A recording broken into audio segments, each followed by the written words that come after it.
Today is a very windy day, but it's a beautiful day because we're talking baseball. Welcome everyone, this is Hugo with Signs of the Pastime. And today I'm at Derby Lane in St. Petersburg, Florida. And what am I doing here? Well, we'll get into that in a minute. In this video, I'm going to be doing a couple of VRs for a couple of awesome guys. First guy I want to make a video response for is Jim from Picker Jim S.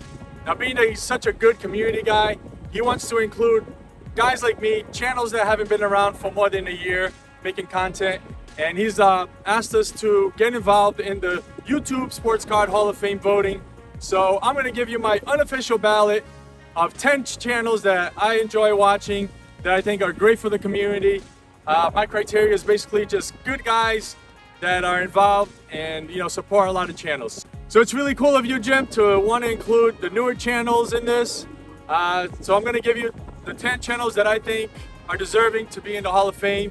And in no particular order, here we go. The first couple of guys I actually met in person. So number 1 is Liam, Junior Baseball Fanatic 12. Number 2 is Mike, Hitman 23. Number 3 is Paul, Fast Breaks and Breakfast. Number 4, gotta go with Eric, 4-Leaf. Number 5 is Steve, Vintage Card Steve. Number 6, I'm gonna go with John, a Weight Box fan. Number 7 is Terry, a TJ Mac. Number 8 is Justin, 3 Good Nerds. Number 9, Ed, Angry Old Man. And number 10 is another great guy in this community and someone that I'm doing a video response for today, and that is Eddie at Eddie's Cardboard Chaos.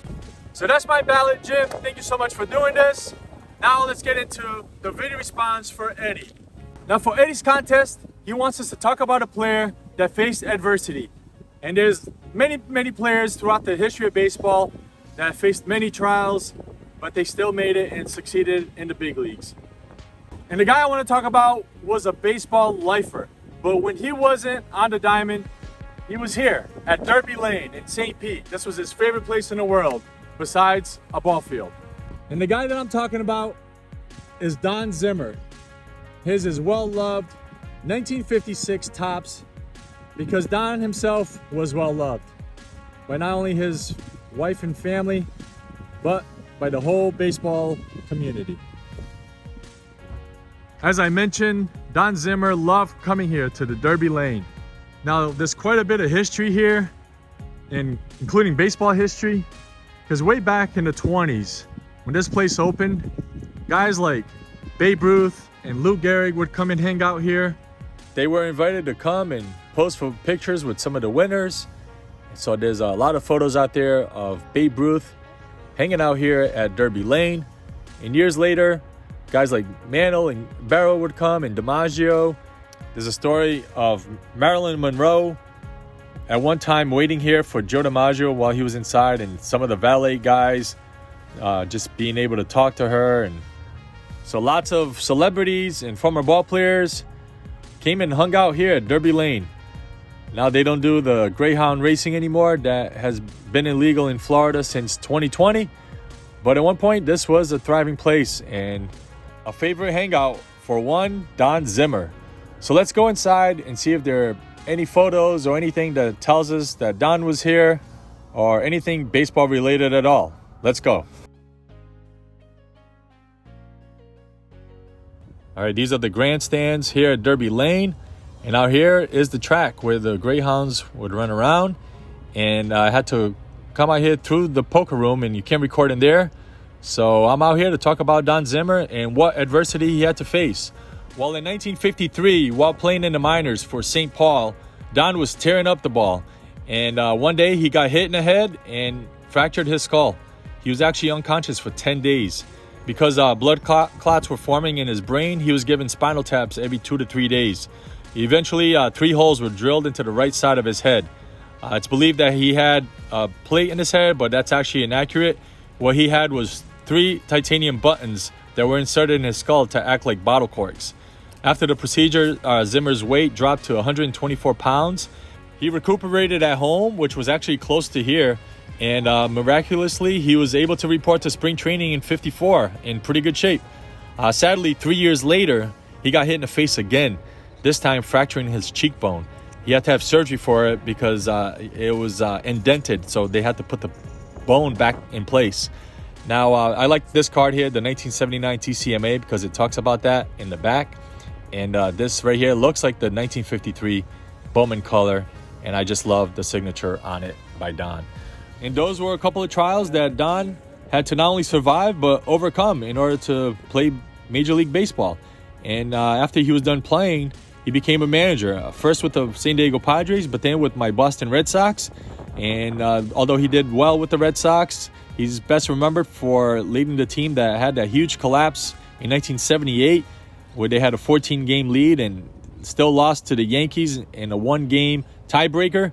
After that season, the fans weren't very supportive of Zimmer.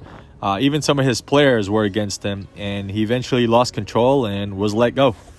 He ended up with the Cubs and had a good run with them, but his most success came with the Yankees. He was part of those great late 90s teams that won 4 championships in 5 years. So altogether, Don Zimmer won 6 rings, which was pretty good.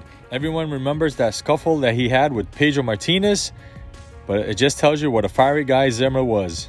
And from 2004 to 2014, he was a coach with the hometown Tampa Bay Rays. And that's how he finished out his career. He passed away in June of 2014 at the age of 83. A pretty good run for a guy who had to face a lot of adversity. Whoa! Told you it was windy. I got a couple of the corners. Well, it's not the first time Don Zimmer's been banged up. Don Zimmer was in professional baseball for 66 years. He got to do some really cool things. He played with Jackie Robinson. He met Babe Ruth, played for Casey Stengel. He was in uniform for some of the most iconic teams in history. The team that lost the most games, the 62 Mets. The team that won the most, including the playoffs, the 1998 Yankees. He played for the only World Series championship team of the Brooklyn Dodgers in 1955. He was there for one of the most famous World Series home runs, Carlton Fisk's in 1975. He was there for Bucky Bleepin' Dents in 78. The Pine Tar game, he was there. First night game at Wrigley Field, first Rockies game in their history, and all 3 perfect games that were thrown at Yankee Stadium by Don Larson, David Wells, and David Cone. Not bad for a .235 career hitter. Now there's also movie history here at Derby Lane. A scene out of Ocean's 11 was filmed here. There's a scene with Carl Reiner and Brad Pitt when they were sitting right about here, talking about their plans. So you're going to tell me, or should I just say no and get it over with? So you're the best there is. You're in Cooperstown. What do you want? Nothing. I got a duplex now. Speaking of Cooperstown, for a guy who spent most of his life in baseball, I think this guy belongs in it. This old photo of Derby Lane is one of many that are hanging in the walls inside the facility. It's just a reminder of what this place was once like. A place that many people gathered, including some of the greats of baseball. As you can see, the signs of the pastime are all around us. Thanks again to Jim and Eddie for not only being great members of this Cardmunity, but for also giving me an opportunity to do a video response. Zimmer and I want to say thank you to everyone for watching. We hope you enjoyed it, and until next time, take care. I hope y'all can hear me because it is windy out here today. Hey, can you hear me? I know.